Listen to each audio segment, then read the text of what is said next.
Halo Sobat Kreatif, kembali lagi bersama Ica dan Sylvia. Kali ini kita akan membahas tentang virus yang lagi happening banget sehingga aku dan kamu harus di rumah aja, yaitu COVID-19 atau virus corona. Virus corona adalah virus yang menyerang sistem pernafasan. Penyakit karena virus ini biasa disebut dengan COVID-19. Virus corona menyebabkan gangguan pernafasan akut, pneumonia akut, hingga kematian. Tahu nggak sih Sobat Kreatif, virus itu tidak bisa tersebar melalui udara. Jadi virus itu kalau misalnya mau melakukan penyebarannya, dia membutuhkan media, seperti tetesan air. Dan virus juga akan mati jika terkena cahaya matahari berlebih dan udara kering. Jadi kalian dianjurkan meskipun tetap di rumah aja, kalian dianjurkan tetap untuk berjemur. Nah, kali ini kita akan melihat jumlah update-nya dari kasus-kasus yang terkena virus corona di seluruh dunia. Oke, langsung aja kita buka websitenya di coronatracker.com. Jadi di sini live banget update-annya. Terus di sini itu seluruh dunia dan ditulisnya 532.224 terkonfirmasi terkena virus corona.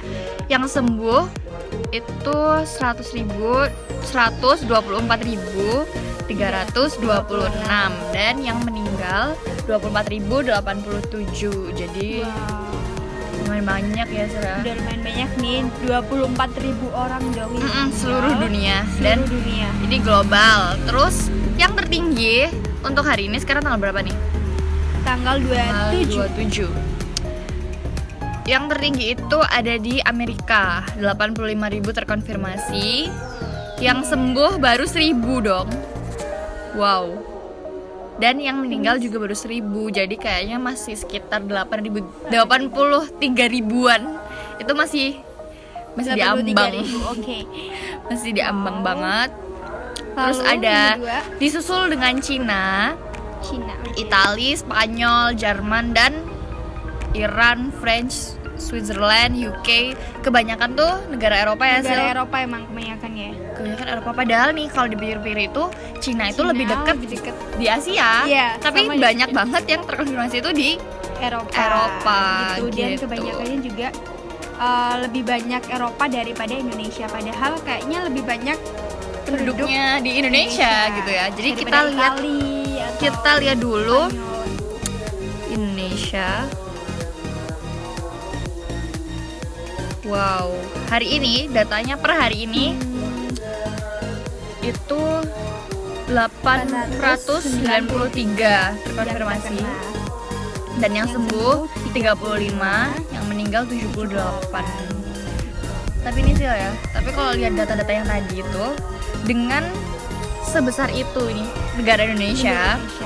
Dan yang terkena itu cuma 800, itu banyak sih 800, cuman kalau dibandingkan sama penduduknya tuh sedikit banget. Cuma berapa persen gitu ya? Benar. Jadi gimana nih Sil? Jadi mungkin persebarannya itu lambat banget di Indonesia. Jadi karena Indonesia ini kan negaranya kepulauan gitu. Jadi penyebarannya ini butuh waktu yang sangat lama banget karena harus nyebrang pulau, harus ikut sama dulu gitu mungkin. Benar. Sedangkan kalau di negara Eropa kita 4 jam tuh udah bisa pindah negara. Jadi mungkin itu gitu. Jadi karena mereka masih satu daratan gitu loh. Jadi mungkin persebarannya cepet banget. Menurut WHO, 80% orang yang terkena virus corona itu bisa sembuh dan 20%-nya tidak bisa sembuh. Untuk orang-orang yang bisa sembuh ini yang pastinya adalah orang-orang yang imunnya itu semakin membaik gitu. Dan 20% orang yang meninggal itu karena sistem imunnya udah jelek ya Sil. Iya, benar banget. Terutama untuk lansia di atas umur 60 tahun. Apalagi mereka yang punya riwayat penyakit komplikasi yang serius gitu loh, kayak misalnya pneumonia atau penyakit jantung, penyakit liver. Itu mungkin virusnya itu bisa memicu penyakitnya itu untuk keluar lagi.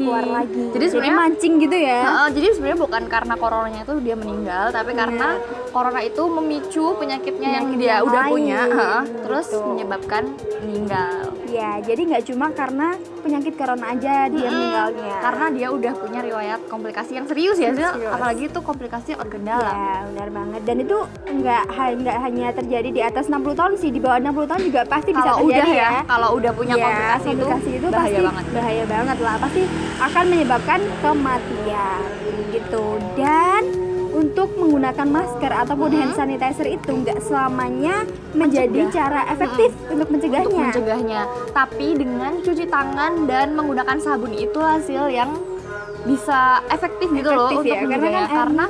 Karena airnya mengalir. Kalau kita gitu. pakai hand sanitizer itu kayak virusnya menguap gitu Iya, mungkin ya. Tapi kayak kalau udah cuma beberapa aja gitu kan. kalau misalnya kita pakai air itu kan virusnya bisa ikut sama Ikut. air. Jadi lebih aman dan lebih murah, lebih mudah, efektif lebih banget. ya kita nggak perlu rebutan hand Hand sanitizer sanitizer. ataupun masker gitu kan. Jadi untuk hand sanitizer dan masker mungkin digunakan untuk tenaga medis yang lebih membutuhkan gitu. Jadi untuk kita ini lebih baik cuci tangan kayak gitu. Dan kita akan kasih tahu nih gimana cara cuci tangan yang benar, dan kalian harus lakukan cuci tangan minimal 20 detik.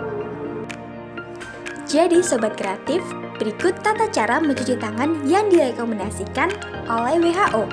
Yang pertama, basahi tangan dengan air, tuang sabun pada tangan secukupnya, gosok telapak tangan yang satu ke telapak tangan lainnya, gosok punggung tangan dan sela-sela jari, gosok punggung jari ke telapak tangan dengan posisi jari saling bertautan, genggam dan basuh ibu jari dengan posisi memutar. Gosok bagian ujung jari ke telapak tangan agar bagian kuku terkena sabun. Gosok tangan yang bersabun dengan air mengalir. Keringkan tangan dengan lap sekali pakai. Jadi Sobat Kreatif, lakukan cuci tangan minimal 20 detik. Nah, Sobat Kreatif, itu tadi video kita tentang virus corona. Dan buat kalian jangan lupa di rumah aja, dan sambil di rumah gabut-gabut nih, kalian pantengin terus YouTube channel kami. Dan Jangan lupa untuk like, komen, dan subscribe. Dan jangan lupa nyalain lonceng notifikasinya biar kalian jadi orang pertama yang tahu kalau kita upload video baru. Dah!